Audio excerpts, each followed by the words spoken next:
Accident বসবেন, accident জিনিস রাখবেন, অ্যাক্সিডেন্ট পাওয়া রাখবেন। এখন আর কি করার, তাহলে এখন রেলমন্ত্রীর বাসা যে ঈদ করতে হবে।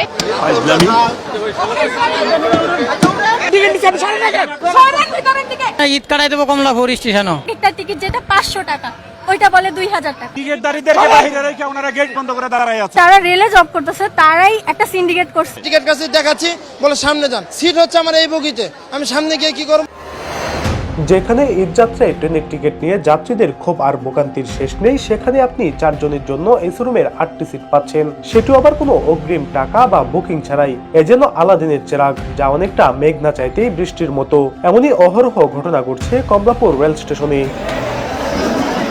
গত কয়েকদিনে অভিযোগ উঠেছে টিকিট ছাড়াই যাত্রীরা ট্রেনে উঠেছেন, অথচ যারা অগ্রিম টিকিট কিনেছেন তারা ট্রেনে উঠতেই পাচ্ছেন না। এমন অভিযোগের সত্যতা যাচাই করতে কমলাপুর রেল স্টেশনে যায় টিম ইত্তেফাক। সেখানে করমচাঁদ নামে এক রেল কর্মচারীর আচরণবিধি সন্দেহজনক মনে হলো। তাকে অনুসরণ করে টিম ইত্তেফাক যাত্রী সেজে তার কাছে জানতে চাওয়া হলো সিলেট যাওয়ার টিকিট আছে কিনা। তিনি সঙ্গে সঙ্গে এসি কামরার সিট দিয়ে দিলেন। আমাদের 4 জনকে দিলেন 8টি সিট, আবার বললেন এক সিটে বসবেন, অন্য সিটে পা রাখবেন। অ্যাক্সিডেন্ট বসবেন, অ্যাক্সিডেন্ট জিনিস রাখবেন, অ্যাক্সিডেন্ট পাওয়া রাখবেন, তাই জন্য 8টা সিট।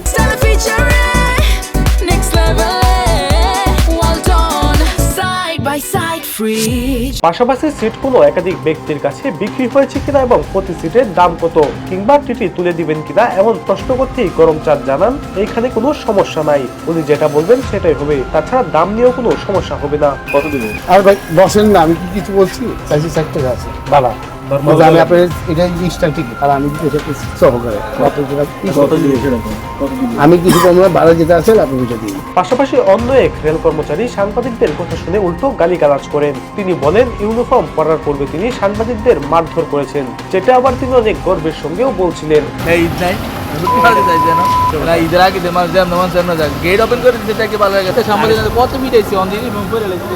এবার টিম ইত্তেফাক ক্যামেরা সহ হাতে প্রমাণ নিয়ে হাজির হলো করমচাঁদ নামের ওই রেল কর্মচারীর সামনে।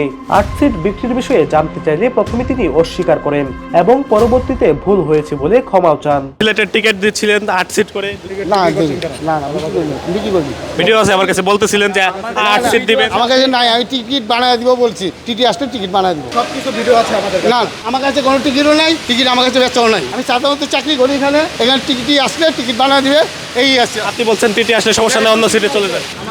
না না আপনি বলছেন না, আপনি মিথ্যা কথা বলতেছেন। যদি বলে থাকেন ভুল হয়েছে আমার, ক্ষমা করবেন, আমি আপনার কাছে ক্ষমা চাচ্ছি, যদি ভুল হয়ে থাকে মাফ করে দিবেন।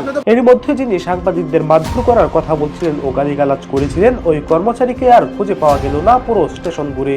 তিনি ক্যামেরা দেখে ইতিমধ্যেই সেখান থেকে পালিয়ে যান। রেলের এমন সিট বাণিজ্য আর সিন্ডিকেট দখলে থাকে করমচাঁদের মতো এমন কিছু অসাধু কর্মচারীরা, যাদের হাতে জিম্মি সাধারণ যাত্রী থেকে শুরু করে প্রশাসনের কর্তা ব্যক্তিরাও। নেই কোনো দৃশ্যমান কঠোর পদক্ষেপ। দিনের পর দিন এই অসাধু কর্মচারীরা দেশের মানুষকে জিম্মি করে নির্ভয়ে চালিয়ে যাচ্ছেন ট্রেনের টিকিট কালোবাজারি, সিট বাণিজ্য আর কঠোর সিন্ডিকেট ব্যবসা। বর্তমান সরকার এই বিষয়ে কঠোর পদক্ষেপ দিবেন এবং রেল রেলি সাজাবেন, এমনটি প্রত্যাশা দেশবাসীর। আলসাদি, ইত্তেফাক, ঢাকা।